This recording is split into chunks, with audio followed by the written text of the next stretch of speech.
Hi everyone. जैसे कि हमें पता है कि इस साल गवर्नमेंट एग्जाम बहुत सारे हैं, तो मैं डेली बेसिस पे बच्चे एक सब्जेक्ट के रिलेटेड एमसीक्यू लेके आती हूँ। आज है टर्न इन्वायरमेंटल स्टडीज की। इसकी एमसीक्यू प्रैक्टिस करते हैं। सबसे पहले फर्स्ट क्वेश्चन में कहते हैं इनमें से रिन्यूएबल रिसोर्स कौन सा है। रिन्यूएबल जहाँ पे री लिखा हो इसका मतलब हो जो दोबारा दोबारा से यूज किया जा सके।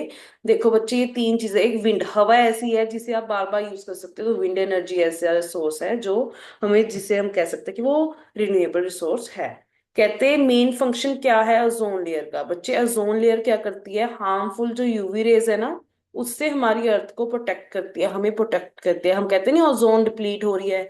बच्चे बेसिकली अब डिप्लीशन से क्या होगा, जो यूवी रेस सन से आ रही थी ना वो डायरेक्ट अर्थ पे टकरा रही हैं, और यहाँ पे एक तो टेम्परेचर हमारा इंक्रीज कर रही है जो हमारी अर्थ का है। दूसरा क्या है कि ह्यूमन बॉडी की स्किन पे प्रॉब्लम्स कर रही है, हमें कैंसर वगैरह जैसी भी प्रॉब्लम ये आ रही है ड्यू टू यूवी रेज। अब कहते हैं कौन सी गैस रिस्पॉन्सिबल है बच्चे एसिडिक रेन के लिए। बच्चे ये है सल्फर डाइऑक्साइड। बच्चे सल्फर डाइऑक्साइड जो है वो रिएक्ट करती है वाटर के साथ और ये बना देते हैं सल्फ्यूरिक एसिड, जो कि आगे बन जाता है एसिड रेन। में दोबारा से समझा देती हूँ। मैंने कहा कि जो हमारा सल्फर डाइऑक्साइड है ये वाटर के साथ मिलता है बच्चे, और ये क्या बना देता है इन दी एटमोसफेयर, ये बना देता है सल्फ्यूरिक एसिड।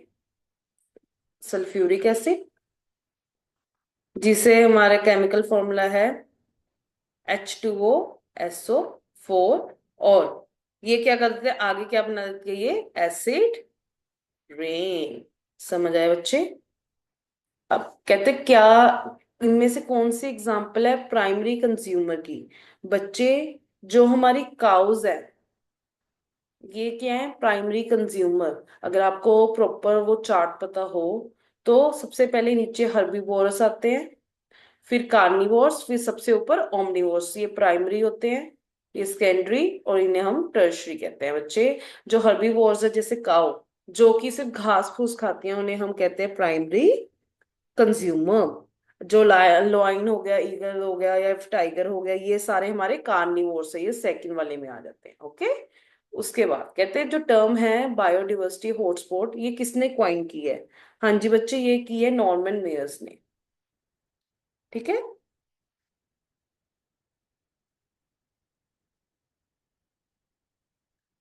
हाँ जी, अब इन्होंने कहा नेक्स्ट क्वेश्चन में what is an indicator species. Indicator species किसे कहते हैं, जो हमें ये इंडिकेट करे कि पोल्यूशन का लेवल कितना हो चुका है। Species that indicate pollution level. बच्चे, ये हेल्प करते हैं, जैसे मतलब हमें इन्वायरमेंटल कंडीशन के रिलेटेड असेस करते हैं, जैसे फ्रॉग्स वगैरह है, फ्रॉग्स हो गए, एल्गी होगी है। ये बच्चे कुछ ऐसी चीजें हैं जो पोल्यूशन के होने पे वहां पे ग्रो नहीं करेंगी या फिर वहां पे नहीं होंगी। तो हमें कुछ स्पीसीज जो इंडिकेट कर दे, जैसे आजकल आपने सुना होगा, बहुत इंस्टाग्राम पे वीडियोस देख रहे होगे कि किनारे पे बहुत सारी फिशेज आ रही हैं, ऐसी ऐसी मछलियां आ रही हैं जो कभी शॉर्ट पे आती नहीं होती, वो भी आ रही हैं। वो क्या है सारी, वो इंडिकेटर है कि पोल्यूशन लेवल बहुत ज्यादा इंक्रीज हो रही है या फिर कुछ ना कुछ डिजास्टर होने वाला है। आगे बच्चे कहते हैं which biome has the highest biodiversity. कहते हैं किसके, कौन से बायोम में सबसे ज्यादा बायोडिवर्सिटी है, मतलब सबसे ज्यादा जिंदगी है। बच्चे, जहाँ पे बहुत ज्यादा रेन होगी वहां पे ही सबसे ज्यादा लिविंग्स हमें मिलेंगे। जैसे हमारे इंडिया में आप देखोगे मॉनसून सीजन के बाद कहते हैं कि ये है वो वाला है जब जिंदगी आती है। तो बेसिकली क्या है कि उस टाइम इन्वायरमेंटल कंडीशन इतनी काम हो चुकी है कि बहुत सारे ऑर्गेनिज्म ग्रो हो जाते हैं बच्चे। अब कहते हैं 10% law in energy transfer was given by, ये किसने दी है बच्चे, ये सबसे इंपॉर्टेंट क्वेश्चन है। ये किया हमें लेनमेन ने। और इन्होंने इसमें कहा था कि एक ट्रॉपिक लेवल से दूसरे ट्रॉपिक लेवल में जब हम जाते हैं तो बच्चे 10% जो एनर्जी है वही ट्रांसफर होती होती है, और कुछ नहीं ट्रांसफर होता होता। ठीक है। अब नेक्स्ट है relationship between a clown fish and a sea anemone is an example of. ये किस चीज की एग्जाम्पल है बच्चे, म्यूचुअलिज्म। म्यूचुअलिज्म क्या होता है कि ये दोनों एक दूसरे को बेनिफिट देंगे। जैसे कि क्लॉन फिश क्या करती है, प्रोटेक्शन करती है, और एनम क्या करता है, उसको क्लीन रखता है बच्चे। ठीक है। अब नेक्स्ट क्वेश्चन कहते कि किस टाइप, इनमें से कौन ऐसा ऑर्गेनिज्म है जो एज अ डिकम्पोजर यूज किया जाता है या फिर जो एज अ डिकम्पोजर वर्क करता है। बच्चे हमें पता है ये सारे तो कहाँ, फंगी जो हमें नेक्ड आई से नहीं दिख सकती, यही है एज अ डिकम्पोजर जो हमारे डेड मेटल्स को रिसाइकल करते हैं, हमारे न्यूट्रिएंट्स वगैरह हमें प्रोवाइड करने में हेल्प करते हैं। अब कहते हैं मेन कोर्स क्या है अपना डिफोरेस्टेशन का। बच्चे इंडस्ट्रीज लगानी जानी है, लगाई जानी है, यही सबसे मेन रीजन माना जाता है कि डिफोरेस्टेशन को क्यों, इंडस्ट्रियल एक्सपेंशन हो रही है, एग्रीकल्चर अर्बनाइजेशन, ये सारे मेन रीजन है डिफोरेस्टेशन के, मतलब पेड़ काटने के। उसके बाद कहते हैं प्राइमरी प्रोड्यूसर कौन है हमारी इकोसिस्टम में। मैं अभी आपको बता के हटी थी जो प्लांट्स हैं, प्लांट्स हैं, प्लांट्स को आगे कौन खाता है, फिर हर्बीवोर्स, फिर कार्निवोर्स आते हैं, फिर डिकम्पोजर आते हैं। तो प्राइमरी प्रोड्यूसर जो चीज हमें फूड प्रोवाइड करते हैं वो कौन है, प्लांट। आगे कहते हैं which of the following is the invasive species in the India. कहते हैं इनमें से इन्वेंसिव कौन सी है, वो जो थ्रेटन है नेटिव बायोडिवर्सिटी में, ठीक है। तो वो है बच्चे लेटिना कमारा। उसके बाद कहते हैं the process by which plant release water vapour into the atmosphere. उस प्रोसेस को क्या कहते हैं बच्चे हम, ट्रांसपीरेशन। बच्चे ट्रांसपीरेशन ऐसा प्रोसेस है जितना भी प्लांट में एक्सेस वाटर होता है वो क्या करते हैं, रिलीज आउट कर देते हैं in the form of transpiration. उसके बाद कहते हैं एंडेमिक स्पीसीज हम किसे कहते हैं, स्पीसीज जो पर्टिकुलरली सिर्फ एक एरिया में, एक रीजन में पाई जाती है, उन्हें हम कहते हैं endemic species, a species native to a specific region। अब कहते हैं इन food chain energy transfer follow, अभी हमने किया है 10% लो, इस तरीके से ही हमारी जो एनर्जी है बच्चे वो फ्लो होती है। कहते हैं इनमें से कौन से एग्जांपल है, एबायोटिक। बच्चे एक होता है बायो, एक तो एबायोटिक जो इन्होंने लिखा है, एक होता है बायोटिक। बायो जहां पे आ गई मतलब लिविंग, एबायोटिक मतलब नॉन लिविंग। इनमें से नॉन लिविंग क्या है, सनलाइट। आगे कहते हैं प्रोसेस, क्या मतलब जो प्रोसेस ऑफ नाइट्रोजन फिक्सेशन है वो कौन परफॉर्म करता है बच्चे, वो करते हैं बैक्टीरिया। बैक्टीरिया में भी कौन से वाला, राइजोबियम। ये क्या करता है, एटमॉस्फेरिक नाइट्रोजन को यूजेबल फॉर्म में कन्वर्ट कर देता है बच्चे। आगे कहते हैं कि मेन फंक्शन क्या है डिकम्पोजर्स का हमारे इकोसिस्टम में। बच्चे ये न्यूट्रिएंट्स को रिसाइकल करते हैं हमारे, ये क्या करते हैं डिकम्पोजर्स, जो डेड ऑर्गेनिज्म है उनको ब्रेक डाउन करते हैं और उनमें से न्यूट्रिएंट जो हमारे इकोसिस्टम में वो दोबारा से प्रोवाइड कर देते हैं। अब कहते हैं इकोसिस्टम में हम किसे कहते हैं, लंग्स ऑफ द प्लेनेट। बच्चे ये है ट्रॉपिकल रेन फॉरेस्ट, क्यों, क्योंकि यहाँ पे इतने इन्वायरमेंटल कंडीशन इतनी सुटेबल होती है कि यहाँ पे बहुत सारे पेड़ पौधे, मतलब प्लांटेशन बहुत अच्छे लेवल पे होती है, ऑर्गेनिज्म भी सारे होते हैं, तभी हम इन्हें लंग्स ऑफ दी प्लेनेट कहते हैं। क्यों, क्योंकि ये ही मेन सोर्स है हमारे ऑक्सीजन की प्रोवाइडेशन का। ठीक है, क्योंकि मैंने, अगर आपने मेरी कल की क्लास देखी हो तो मैंने बताया था कि प्लांट्स जो है वो कार्बन डाइऑक्साइड अब्सॉर्ब कर लेते हैं, और कार्बन डाइऑक्साइड ही ऐसी चीज है जो हमारे अर्थ का जो टेम्परेचर है उसको इंक्रीज कर रही है। ये खुद कार्बन डाइऑक्साइड ले लेते हैं और इन्वायरमेंट को क्या देते हैं, ऑक्सीजन। तभी हम इसे कहते हैं लंग्स ऑफ द प्लेनेट। अब बच्चे आगे इसमें इन्होंने क्या कहा है, फर्स्ट क्वेश्चन में कहते हैं मेजर ग्रीन हाउस गैस कौन सी है इनमें से बच्चे, वो है मीथेन। बच्चे मीथेन जो है पोटेंशियल ग्रीन हाउस गैस है जो कंट्रीब्यूट करती है टू द ग्लोबल वार्मिंग। अब कहते हैं यूटोफ्रिकेशन जो है is caused by the an excess of, किसके कारण होती है, नाइट्रोजन एंड फॉस्फोरस। तो बच्चे ये ड्यू टू एक्सेस क्या होते हैं, जो हमारे फर्टिलाइजर्स वगैरह हैं, ये leading to the algae blooms. Okay, आगे है मिनिमाइट डिजीज जो है इज कॉज्ड बाय, ये किसके कारण होती है बच्चे, मर्करी पोल्यूशन के कारण होती है।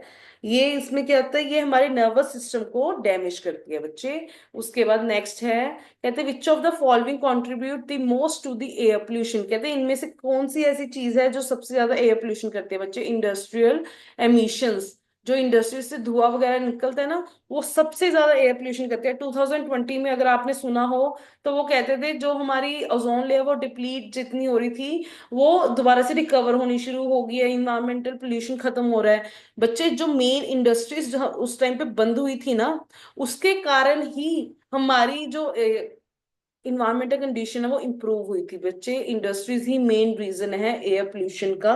और इनमें गैसेस वगैरह, प्लूटेंट वगैरह कौन कौन से निकलते हैं, जैसे कार्बन के हो गए, सल्फर के हो गए, नाइट्रोजन के हो गए, जो हमारी एयर को गंदी कर रहे हैं बच्चे।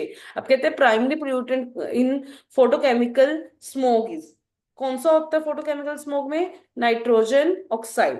ठीक है, उसके बाद इन्होंने क्या कहते हैं, बीओडी की फुल फॉर्म क्या है? Biochemical oxygen demand. ये बच्चे अमाउंट ऑफ ऑक्सीजन है एक ऑर्गेनिज्म को, माइक्रो ऑर्गेनिज्म को चाहिए ऑर्गेनिक मैटर को डीकम्पोज करने के लिए इन वाटर, इन वाटर। अब नेक्स्ट, कहते कौन सी रिवर है जो सबसे ज्यादा पोल्यूटेड है बच्चे? अब अगर आप वहां गए हो महाकुंभ वगैरह में, तो आपने सुना होगा वहां पे गंगा यमुना सरस्वती इनका संगम हुआ है, तो कहते थे कि वहां का पानी हल्का सा गंदा है। क्यों है बच्चे? क्योंकि यमुना को कहते होते हैं श्राप मिला हुआ है कि ये हमेशा की हमेशा गंदी रहेगी। मैं मतलब ऐसा, मतलब अनट्रीटेड सीवरेज जो है, इंडस्ट्रियल वेस्ट है बच्चे, वो सारा यमुना में जाता है, जिसके कारण जो हमारी यमुना है वो सबसे ज्यादा पोल्यूटेड रहती है बच्चे। अब इन्होंने कहा है कौन सा क्लीनेस्ट सोर्स ऑफ एनर्जी है? तो बच्चे हमारा जो क्लीनेस्ट सोर्स ऑफ एनर्जी है वो है सोलर एनर्जी। इसे हम क्लीन और रिन्यूएबल रिसोर्स ऑफ एनर्जी भी कहते हैं विद नो एमिशन। कहते हैं मेन सोर्स कौन सा है नॉइज पोल्यूशन का इन सिटीज? बच्चे ट्रांसपोर्टेशन, इतनी ज्यादा व्हीकल्स जो हैं यही सबसे मेन कॉज करते हैं हमारा नॉइज पोल्यूशन को। तभी कहते थे ना, बिना रीजन के आप हॉर्न मत बजाओ वगैरह वगैरह। और पुराने जैसे दिल्ली में आजकल क्या रूल आया है कि कोई भी व्हीकल अगर 15 ईयर्स से ज्यादा पुराना है तो कोई भी पेट्रोल पंप उनमें पेट्रोल नहीं डलवाएगा, उनको अपनी कार चेंज करनी होगी। इसके अलावा क्या रूल है कि 10 ईयर्स से पुरानी कोई गाड़ी है वो उसको उनको रिप्लेस करवाना पड़ेगा, अदरवाइज उनपे फाइन होगा। अब कहते हैवी मेटल्स जो हैं वो pollution mainly affected which human organ? कौन सा ऑर्गन सबसे पहले खराब होता है? वो होती है बच्ची किडनी। जो किडनी है इनमें हैवी मेटल्स लाइक लीड हो गया, मर्करी हो गया,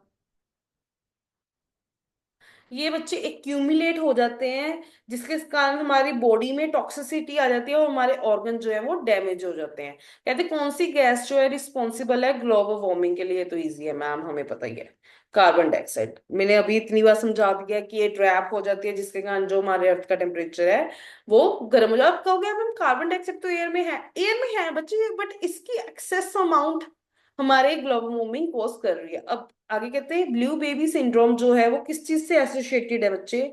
ये है वाटर पोल्यूशन से बच्चे। ब्लू बेबी, ब्लू से ही पता है हमें, ब्लू इज वाटर। तो इसमें क्या होता है ना, इसे हम कहते हैं ग्लोबिमिया। आपको लिख के बता देती हूँ इसके स्पेलिंग, मैथीम मोग्लोबिमिया। तो बच्चे इसमें क्या होता है, ये एक्सेस नाइट्रेट जो है ना हमारे ड्रिंकिंग वाटर में हो जाता है, जिसके कारण हमारे ब्लड में ऑक्सीजन की ट्रांसपोर्टेशन इजिली नहीं हो पाती बच्चे। अब नेक्स्ट क्या है, इन्होंने कहते हैं मरीन पोल्यूशन में सबसे ज्यादा मेन कॉजिंग पोल्यूटेंट कौन सा है जो मरीन को पोल्यूट करता है बच्चे? वो है प्लास्टिक वेस्ट। बच्चे आप बहुत सारी वीडियोस देखते होंगे कि उनके बहुत ज्यादा मतलब बॉडी पे कुछ ना कुछ प्लास्टिक लगा हुआ है, उनके वो मतलब फूड पाइप में भी वही चला गया है। तो बच्चे जो हम कहते हैं ना ban the plastic, ban the plastic, क्योंकि ये बच्चे डीकम्पोज तो होता नहीं है, तो ये किसी ना किसी सोर्स के थ्रू पानी में चला जाता है, फिर आगे मेरीन लाइफ को बहुत ज्यादा इफेक्ट कर देता है बच्चे। अब इन्होंने क्या कहते हैं, एक्सेस फ्लोराइड जो है हमारे अगर ड्रिंकिंग वाटर में होगा तो वो क्या कर देगा, वो कर देगा फ्लोरोसिस। फ्लोरोसिस क्या है? ये क्या करती है बच्चे, हमारी बोन्स को वीक कर देती है और टीथ को डीकलराइज कर देती है। अब हम कह देते हैं ना कि थोड़ा सा पीलेपन में बहुत टीथ खराब होने शुरू हो गए, वो सब कुछ इसके कारण होता है। कहते हैं mostly, most of the reason ये, एक तो रीजन ये भी, अगर आप प्रॉपरली ब्रश ना करो तब भी आपके दांत पीले होंगे, वो भी एक रीजन है। कहीं कह दो कि नहीं नहीं हमारे तो पानी में ही फ्लोराइड था तो हमारे दांत पीले, प्लीज। अब नेक्स्ट है, कहते हैं कौन सा केमिकल है responsible for the depletion of ozone layer? बच्चे ये है CFC। पहले जो हमारी फ्रिजेस वगैरह होते थे, हमारे व्हीकल्स वगैरह होते थे, इसमें ये जो केमिकल है ये होता ही होता था। अब हमारी जो गवर्नमेंट ने उन्हें बहुत सारे इनिशिएट लेके इसको रिप्लेस करवाया है बच्चे। कहते प्राइमरी रीजन क्या है सॉइल इरोजन का। बच्चे ये सारे अगर ओवर ग्रेजिंग करोगे, पेड़ काटोगे और कंस्ट्रक्शन एक्टिविटी करोगे तो हमारी जो धरती है उसमें वो न्यूट्रिशन वगैरह से वंचित रह जाएगी, मतलब उसमें जो न्यूट्रिशन चाहिए वो सब कुछ खत्म हो जाएगा। तो आएगा आंसर ऑल ऑफ दीज।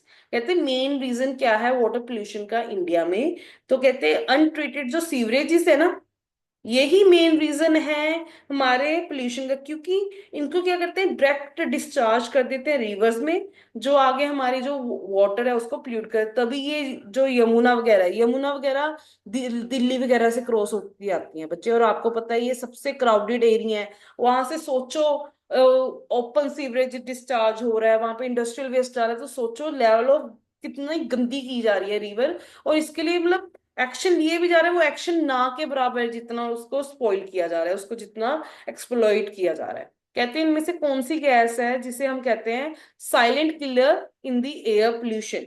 बच्चे ऐसी कौन सी गैस होती है, ये होती है कार्बन मोनोऑक्साइड। बच्चे आपको पता है हमारी बॉडी में ऑक्सीजन से जल्दी हमारा जो हीमोग्लोबिन है ना वो जल्दी कार्बन मोनोऑक्साइड को ले लेता है, जिसके कारण हमारी डेथ होने के चांसेस बहुत ज्यादा हो जाते हैं। और आपको पता है कई बार कहते हैं ना कि बंदे ने हीटर लगाया था, कमरा बंद किया और उसकी डेथ होगी।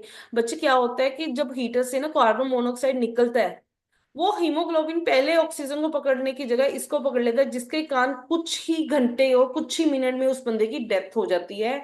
क्योंकि ऑक्सीजन, कई तो हीमोग्लोबिन ने पूरे ब्लड में ऑक्सीजन ट्रेवल कराना था, कई कार्बन मोनोऑक्साइड आ जाता है जिसके कारण बंदे की डेथ हो जाती है। और ये बहुत स्ट्रॉन्ग बॉन्ड बनाते हैं जिसके कारण ऑक्सीजन की सप्लाई नहीं हो पाती बच्चे।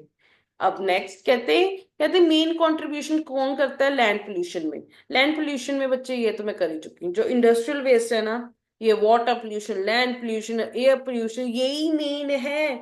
क्योंकि हम इसको प्रॉपरली मैनेज नहीं कर पा रहे कि हमने इंडस्ट्रियल वेस्ट जो आ रहा है उसको कैसे करें। मतलब गवर्नमेंट इनिशिएट ले रही है, बट हमें पता है 2 नंबर के काम हो रहे हैं, अदरवाइज वैसे भी कितना हद तक वो कर पा रही है, नहीं कर पा रही है बच्चे। हमें प्रॉपर रूल एंड रेगुलेशन चाहिए। यही इंडस्ट्रियल वेस्ट है जो हमारे केमिकल हैवी मेटल्स वगैरह हैं, वो सारे डिस्चार्ज हो रहे हैं, जिसके कारण क्या है लैंड पोल्यूशन बहुत ज्यादा बढ़ रहा है बच्चे।